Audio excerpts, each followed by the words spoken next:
The following is a presentation of the Healthcare Facilities Network. Hello, this is Peter Martin. Thanks for watching this video.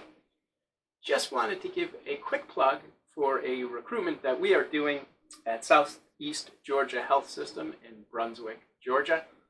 It is for a Director of Facilities Management, so if you are interested in the opportunity, you can click this QR code, send me an email, or at the conclusion of this video, we have a link to a video we did that describes the opportunity at Southeast Georgia Health System. So two ways to connect. Number one, QR code. Number two, watch the video link at the conclusion of this episode.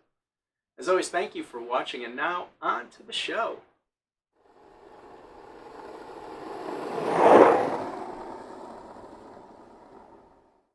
Hello, and welcome to the Healthcare Facilities Network. As always, thank you for clicking on this video. I would like to introduce my guest, who is back for, is it the third or fourth time, Dr. Stephen Call from Washington State University. Steve, welcome to the show. Thank you. Thank you. We were just joking beforehand that we both have our blue road uniforms on for the game today. So we didn't even do any type of coordination. But if you've not heard Steve before in the past, he's an assistant professor at Washington State University. He's also founder of Built Environment Resources. Dr. Call has dedicated his career to discovering and innovating concepts and tools to address the most critical issues impacting the built environment, with a distinct focus on healthcare facilities management. He has conducted a great deal of research into the world of healthcare facilities management, both from a salary perspective and, as we're about to talk about here, from an operations perspective. He also has a background in healthcare facilities management. He has worked in hospitals and systems as a director of facilities management, so he comes at this from a very well-rounded perspective. Steve, did I miss anything? No, thank you. Yeah, I think this is maybe my third time on the podcast, so it's always a pleasure. And my goal is always to just provide some information that can help healthcare facility leaders. So glad to be on. And you always do. And if I'm going to link to it at the conclusion of this episode, but the last time Steve was on, it was a show called On Salaries, Infrastructure, Deferred Maintenance, and ROI. Pretty creative title. I tried to capture everything you talked about. But anyways, you can find that on our YouTube channel. That was released in November, and that was 2 episodes. But we're here today to talk about your new research that has recently been released within the last, 2 to 3 weeks? I think it's been about 3 weeks now. 3 weeks now. And so it was the North American Medical Center Facility Support Services Benchmarking Report. I was trying to get a better, I saw a number of different titles. So is that what you're calling it? Yeah, so if you think about the first iteration of this report, most healthcare facility leaders are aware of, and that was the 2010, 2013 facility benchmark report. Many call it the ASHE report. The reality is ASHE and IFMA actually collaborated on that report for the first couple iterations, and then IFMA's continued to provide updates to that report. Most recently here, just a few months ago, and then I think in 2020 there was another updated report. So this is just another iteration of that original healthcare facility benchmarking report. And as we progress in these benchmarks, again, we're trying to add some new insights and some new areas. For example, this one now is including information on FTEs and expenses for clinical engineering, for example, which has never been captured before. So the title of it is Medical Center Support Services, because it's not just facility operations or plant operations. It's including EVS, it's including laundry, it's including biomedical engineering, even some construction components. So we thought that was probably a better title to capture kind of the broad benchmarking information that as a facility manager, we wear multiple hats, and so it says support services. It also says medical center because it's not hospitals. Hospitals are part of the medical center, but there's a lot of other buildings within that campus that we're also trying to capture. So it was, a little bit unique in the name, but that was the idea of capturing what this report really entails. I find it's always difficult to name things. Kind of Sure. this environment. Sometimes there's different nomenclatures. People call things by different names. You're trying to capture a lot. You did a lot. So sometimes I find that just naming things is one of the most difficult challenges. It is. You're trying to name something where people understand what it is, Yeah. but also be true to the actual information. But yeah, it's part of the fun. Yeah, Part of the it's fun. good. Yeah. And since it's North America, obviously United States and Canada, hospitals and medical centers. Yeah, yes, US and Canada. We actually have some, for the first time, we actually have some international data. Oh, So if you're in Europe or Asia and you're just trying to get kind of a really high level benchmarking information, we actually have an appendix to the report that's unique in that area. But limited responses in those areas, so we didn't provide a lot of information, but really robust data and information for North America. how many hospitals are captured in here? Do you recall? Well, we have over we have over 200 medical centers across the U.S. and into Canada. Now, keep in mind that those 200 medical centers on average have 8 to 10 facilities. So there's about Okay. 2,000, about data from about 2,000 Wow. facilities in this report. That's a lot of facilities. Yeah, when, yeah, so some good information. yeah. When did you begin working on this report? I know when we spoke in October, November timeframe, you were finishing up, couldn't talk about it a lot, but when did you start for this particular iteration? I think this was started, the data, the research project was started in summer of 2023. Okay. So we started pretty heavy into data collection. We had a really great advisory team that supported it, folks from some of the largest medical centers around, the VA, MD Anderson, Common Spirit, Banner Health. So it was a really great, a lot of credit goes to those individuals that really helped support and drive this forward. So it happened, got a lot of good information, and analysis happened pretty quick. So it was great. So I do want to ask you, obviously, about the findings of your survey, but from a process perspective, when you do something like, when you conduct this type of research, what are some of the challenges that you face conducting the research? A lot of it is just trying to get enough data or enough information to have some statistically, valid information to share. We only get 2 or 3 responses. It would be impossible for us to say, well, we can broadly, make some broad assumptions based on these 2 hospitals, right? It's impossible. So we want to get enough responses and enough robust responses, because maybe a hospital or a medical center only provides information on plan operations, but we don't get anything on EVS or laundry. And so we're trying to get a high number of responses, but also a complete data set of responses from folks. So that's usually the hardest. Look, we're all very busy. Yeah. Nobody wants to spend hours taking a survey. So those are usually the challenges. But like I said, the advisory team through our network, and I've been around for a long time. I know some great folks. So is, hey, calling a friend and say, hey, can you provide us some information? So that's usually the biggest challenge when it comes to generating this type of research. And then again, I guess secondly, I would just say understanding what you're trying, developing the survey to make sure you get the information you're wanting so that you can have a report that's beneficial. You mentioned that laundry was covered in survey. I was interested to hear you say that. Are most organizations outsourcing laundry? I know it's not the sexiest thing in the world, but yeah, it just stood out to me. What's going on with laundry? What'd you find? So most healthcare, most facility managers have either they do it internally or they outsource their laundry and linen.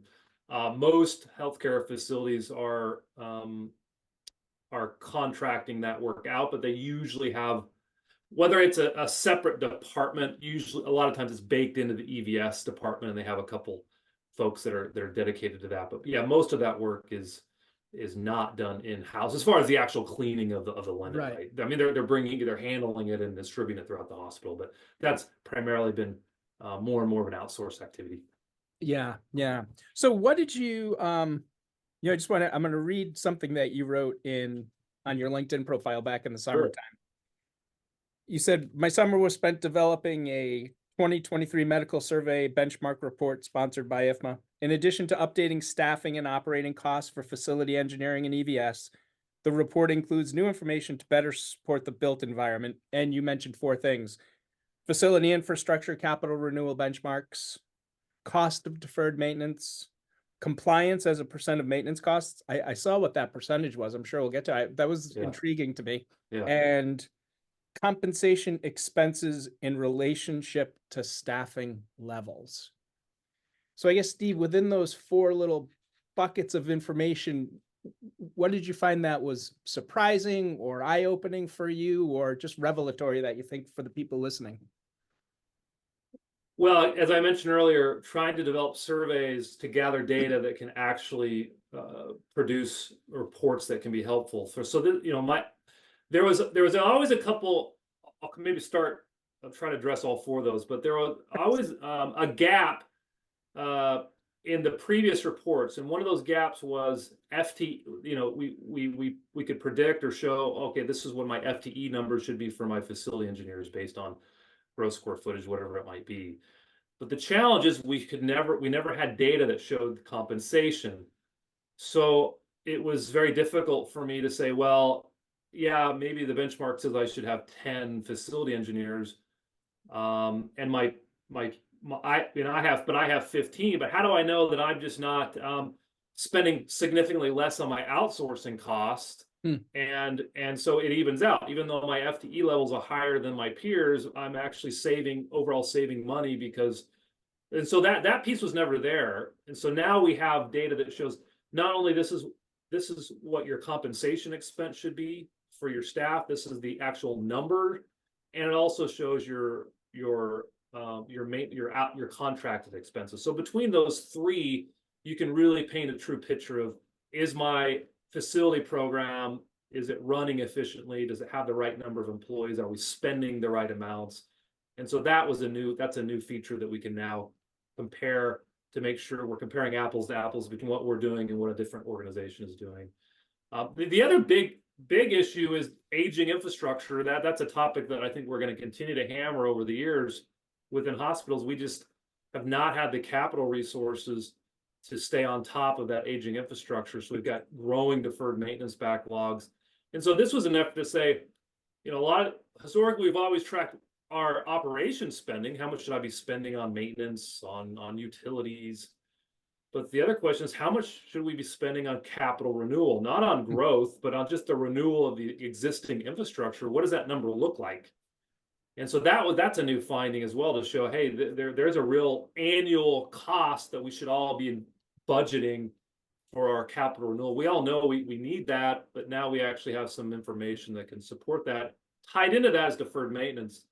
So now the data can help support facility managers in developing business cases to reduce their deferred maintenance, because for example, it's 3 to 4 times the cost to eventually address deferred maintenance than it was originally. So for example, if I had a roof that needed to be replaced that was $1 million, and I say, well, I don't have the capital, I'm going to defer that. Eventually that ends up costing 3 to 4 times more than it would have just to address it right when we needed to address it. So you think about developing those ROIs that we can then communicate the need for that capital money. This information, this report is helpful for that.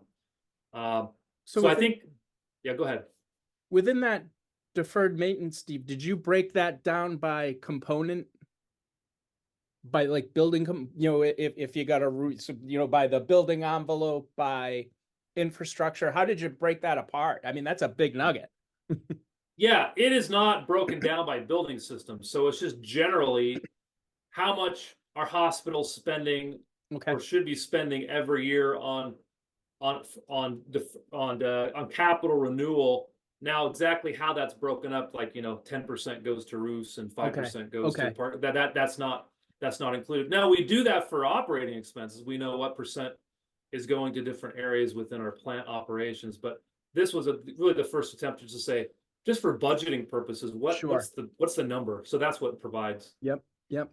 And relative to going back up to, you know, talking about the aging infrastructure and the cost, how did you how did you define, I guess, did you define it just by the infrastructure's years past useful life? How did you attempt to like put some definition around defining aging infrastructure? Well, again, this is benchmarking, so we're just taking an average of what folks are currently spending on capital renewal and say on average, this is what folks are spending. Yep. Now there's an argument to be made that, well, we all feel like we're not probably spending enough. And so even though that benchmark is available, arguably we could say, well, it's probably still lower than it should be. But for a benchmarking perspective, it's interesting to say, well, this is what other peer hospitals are doing as far as their annual renewal expense. So that was part of the survey to ask that question: how much are you spending on capital renewal, et cetera? And I know that you obviously can't divulge everything because, at the end of the day, you're also IFMA and you're selling a product, and that's certainly understandable. But if I ask you something you can't answer, feel free to say, hey. Yeah, and let me mention, yeah, this report is available for anybody to purchase. It's at the IFMA bookstore. I want to say it's around $250 for the report, but it's a great report. And if anybody's interested, you just can go to the website on IFMA and purchase it. I've got the one from 2014 right over there in the bookshelf, right? You go to it all the time. So it's well worth. It's a good resource. It's well worth, the investment. Did you find, and again, I have to tell myself it's a benchmarking report, but relative to the aging infrastructure, were you able to, our organizations, I'm assuming they're behind in their renewal, but were you able to come to any determinations on that in that regard? Yeah, so yes, so we did ask. I think we found that approximately 50% of hospitals are in a state of deferred maintenance. Okay. Meaning they at least have some significant amount of money that they need to address their deferred maintenance. So about half the hospitals are experiencing that in the U.S. Is that your opinion? Is that a high number? Is that what you expected to see? Did you have expectations? It's high. It doesn't seem as high as maybe I thought it might be. Yeah, you would think, 100, you think almost, every hospital's dealing with this as far as deferred maintenance. But no, I think there are a lot of hospitals that have adequate resources, and there's a lot that don't. So I do think there's a have and a have not situation right now with a lot of medical centers. That's why I think you're seeing a lot of mergers, for example, just because this lack of capital is sometimes driving these needs to to merge and continue to be viable. Did you get a lot of responses from, or a lot? How do you define a lot? But did you get responses from like critical access or community hospitals or any of those rural hospitals that we figure are suffering for a number of different reasons? Did you get responses, and were you able to determine anything? Yeah, that specific question, to say, hey, is deferred maintenance an issue more for rural hospitals than it is for urban hospitals? I probably can, find that's not necessarily in the report. Now that's something that we could probably dig out for the data, but I don't know the answer to that as far as which of these types of hospitals. I will say, I'm just looking at the report now, that the breakout as far as the response, we had about 60% were just general acute care. Okay. And then about 25% was specialty acute care with some military and some academic teaching. So I don't think we had enough responses from a robust data set enough from these are rural hospitals versus urban to break that data out on the report. But that's something good question, Pete. Maybe we can chat after the call and I can get that to you. You got enough going on. Going back to the FTE, the very first thing that you mentioned, and I mean, this because you do all your research and you're involved. The FTE issue is always a massive one. So I would just say, let's say 1 FTE for 40,000 square feet if it's a new hospital, 1 FTE for 75,000 square feet. I mean, the other way around. Yeah. Old hospital 40, new hospital say 70. So your benchmarking that old calculation, whatever that's kind of removed. Can you talk a little bit about the measurement, and did you find any determination, and maybe this wasn't your intent, if you keep insourced, was there a savings by insourcing versus outsourcing to subcontractors and the like? Did you determine anything? Yeah, to answer your first question, what I always found curious when we were early on and when folks were benchmarking FTEs is I always had the question is how do we know that metric, so typically area or gross square footage, how do we know that's actually correlated to FTE? I mean, so the way to think about that, just pick any metric in the hospital. You could use the number of nursing staff. What if our FTE was more aligned with the number of nurses, or what if it was aligned more with the number of beds or patient days, right? There's all these different metrics to say, and so nobody had really ever looked statistically to say yes, there is a statistically significant association to those metrics. We've always just kind of used gross square footage, but a lot of healthcare facilities kind of had heartburn about gross square footage, for example, because it's saying, well, it's not really fair to compare myself to an outpatient facility gross square footage versus an inpatient facility, because there's all of these additional complex equipment and such. So that's when I started originally doing some of the research to say where can I show these ties. So what I found was the strongest predictor or the strongest association to FTEs is actually driven by the value of the assets within the facility. So that can be determined by something on the balance sheet as plant, property, and equipment. So the value of that building and those assets is what's really driving it. So the more expensive, the more comprehensive or complex that medical center is, it's probably going to require more FTE to maintain it and troubleshoot and those sort of things. So that's kind of a key finding. This is previous to this report, but now this report's showing, yeah, it still shows gross square footage, but it also shows current replacement value. It shows patient days. It shows admissions, and it does actually show site population. So if we have a total population of staff of X, then we can actually predict what our maintenance staff will look like. So there's a number of metrics that you can look at. Wow. Maybe your CFO is really said, I only care about patient days, or I only care about admissions. That's fine. We have a metric that can be used to then make sure we're selling the value of this report. That's interesting. So you've broken it down by a number of different areas that a facilities person could use to hopefully satisfy the CFO and what they want to see.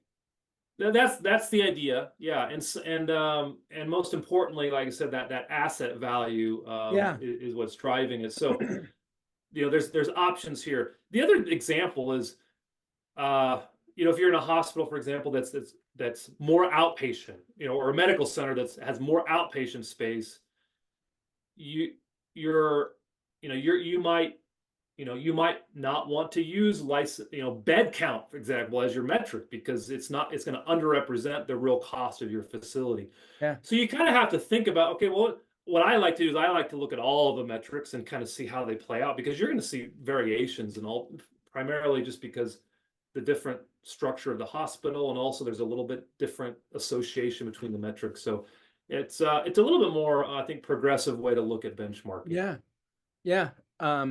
And I'd imagine too, kind of along those lines, you were talking about with a medical center that's got a lot of outpatient, but then if you've got a lot of outpatient on the outskirts and your folks are traveling back and forth, that's obviously going to play into your calculation as well. That will, and I will say on this report, we intentionally did not include, we really tried to say what we're looking at is our traditional medical center campus, and that campus typically has about 10 facilities. It obviously usually has a standalone hospital with some outlying outpatient buildings, etc. Because that's a question I get sometimes. What about the the clinics that are, 50-mile radius around, and how do we benchmark those? And I don't have a really good answer for that because we haven't really been successfully captured the data. But this report's really looking at traditional medical center type environment. Did I hear you say, and I know it had been measured in the past, can you talk again to the relationship between more complex equipment and number of FTEs? Did you find that you need more FTEs when you have more complex equipment? What did you determine? Yeah, so it drives FTE count and it drives operating expense. So the higher value of that asset is you're gonna be able to predict higher levels of staffing and higher levels of operating expense. So there's a direct correlation between the value of the asset and what we're experiencing as far as FTEs and operating expenses. So more complex equipment, I was thinking about it in terms of more complex equipment, more ability to automate I was thinking like of, a BAS system where you have a person sitting there. That's not necessarily a correct. No, when I say complex, I'm just kind of painting the picture about why a more complex medical center. So think about maybe a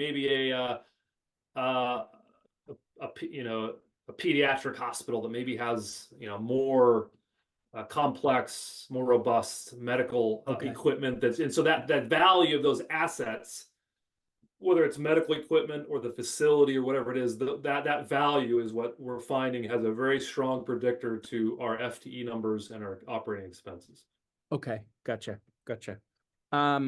Did relative to the FTE, and I'm only focusing, I think you said you prefer the you like looking at a number of different data points, but is there one that you find more valuable than another, or it just depend on the facility you're measuring?